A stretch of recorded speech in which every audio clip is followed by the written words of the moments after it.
Hello again. Welcome into another kind of interesting episode of Understable Discourse, where I give you a clip of a interview I sat down with and had with Luke Taylor. Luke finished in solo fourth place this past weekend at the Big Easy Open, and we sit down and talk a little bit about his round, his preparation, and what we can expect to see on tour from him this year. It's a great interview, so let's get into it. Here's Luke.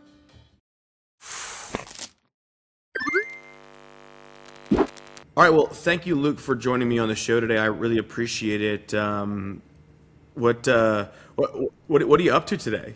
Well, we just got finished with the Big Easy Open out of New Orleans, and I'm on my way to Charlotte now for the Queen City Classic, not this weekend, but the next. So, getting to town a little early.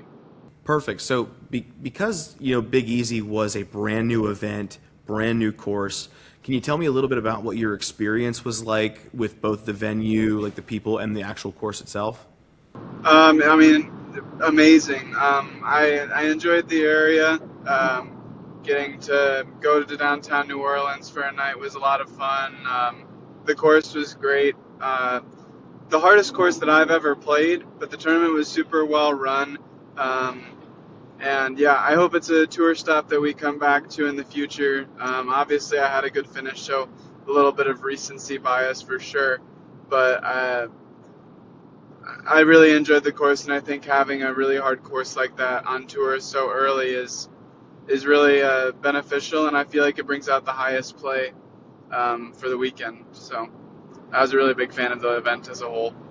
That's great to hear. I agree. I think that hard courses are needed like that on tour. It's actually kind of a fun diversion, because typically we're going like Waco, and it feels like one of the easiest courses. Now you got this one, which is just so different.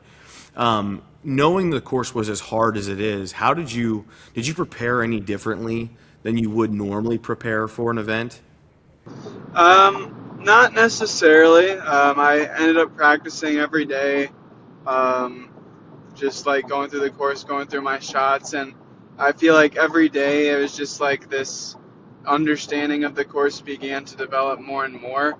And with every practice round, I felt just more confident with my game suiting to the course. If you look at my track record on wooded courses, like longer wooded courses, whether it's Maple Hill, New London Tech, Northwood Black, Temperate, Disc Golf Center, like those courses tend to suit my game really well. The courses where I don't have to worry about OB as much, typically the wind's a little bit more limited, and just a lot of shot shaping.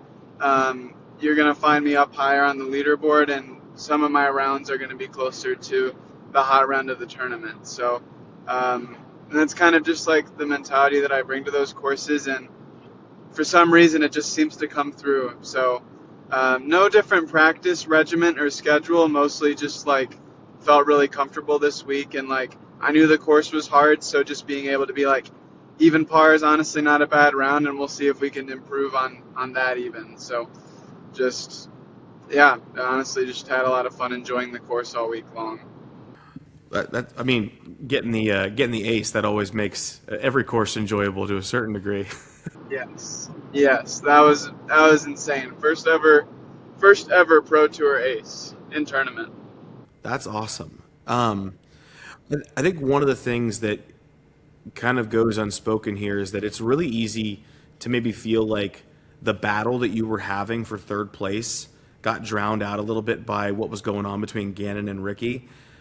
How difficult is it to stay mentally in the fight, focused, when these two guys are just kind of going at it? Like, because obviously the course, big stroke swings can happen, so technically you're not really out of it, and you're also battling hard, for that extra. These checks are meaningful for people. So, like, how do you stay in the moment in those cases?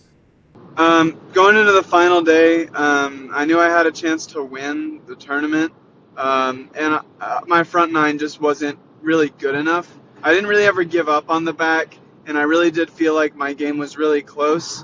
I just wasn't connecting on the putting green from 40 feet that final round. I had the one circle two make, and honestly, that was kind of it. So it was a little frustrating to not kind of have those like C2 makes drop in for me.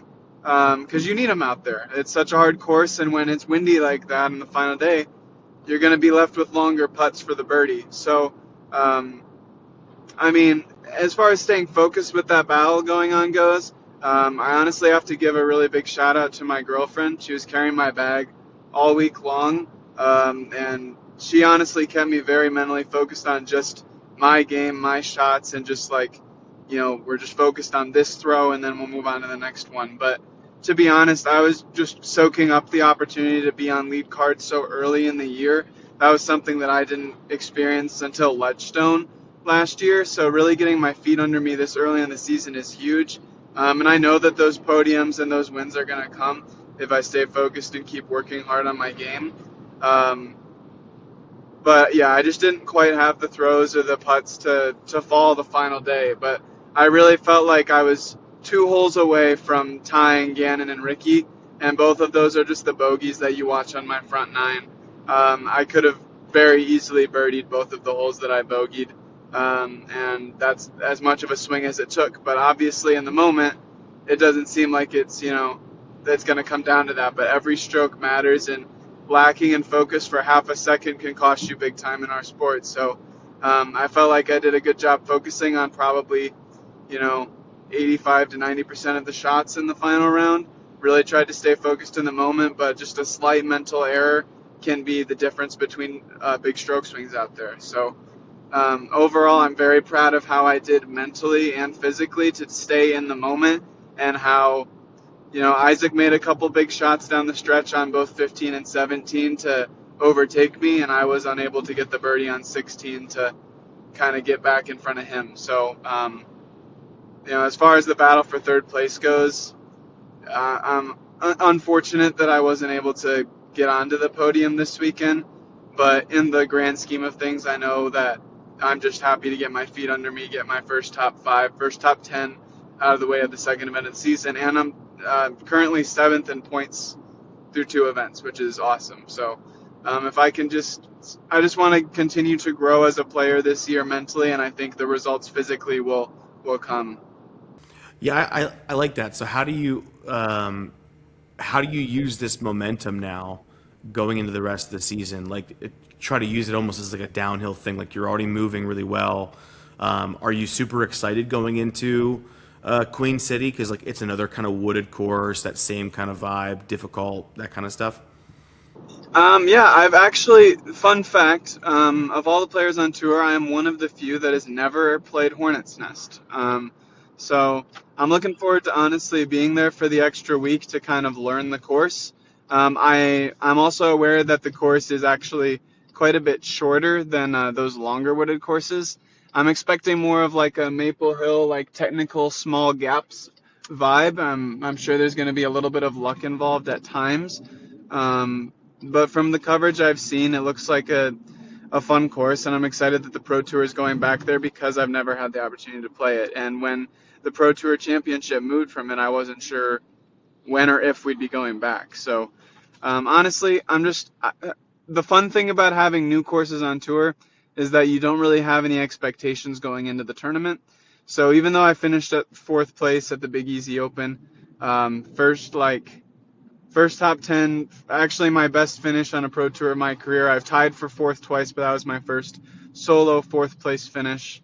Like I have my game's obviously in a good place right now, but my expectations for the course at Hornet's Nest are at a 0. I don't know what to expect. I'm just gonna try to keep my head down and focus and bring the same mental energy with that whole one shot at a time mindset. But I honestly don't know what a good round for me is going to be out there yet. So I just have to play my game and see what happens. But I'm looking forward to it. It'll be a fun new challenge for me. Perfect, perfect. Well, I know I'm definitely going to be rooting for you. I appreciate you coming on. I don't want to waste too much of your time. I know you're doing some travel. So where can the people out there go to support you, to find you, to get your stuff, all that?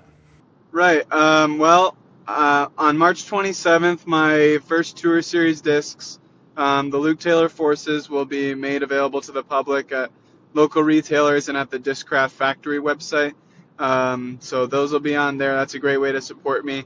If you're in the area of any of the tour stops, I'll be out there during the week, on the weekends. Like, I'm not afraid to say hi, to ever sign anything. Like, you could grab me in the middle of my round and I'd probably sign it, no problem. Like, I'm very comfortable talking to anybody, and never bothered to have any interactions with fans. And I love just talking about my game and the course and disc golf, and I'll talk anybody's ear off about disc golf. Like, I love this game and I love having the ability to chase my dreams. This has been my dream since I was 12 years old. So like, this is it for me, and I love this game. So yeah, not afraid to talk to anybody. Well, that's awesome. Thank you so much again for coming on. I really appreciate it. And I know I speak for everyone when I say good luck at Queen City and the rest of the season. Hey, no, thank you, Gary, for having me on. And yeah, it was awesome to do this short little interview. And yeah, I hope you have a good rest of your day. And thank you, everyone, for the support. It means a lot. Huge thanks to Luke for sitting down with me.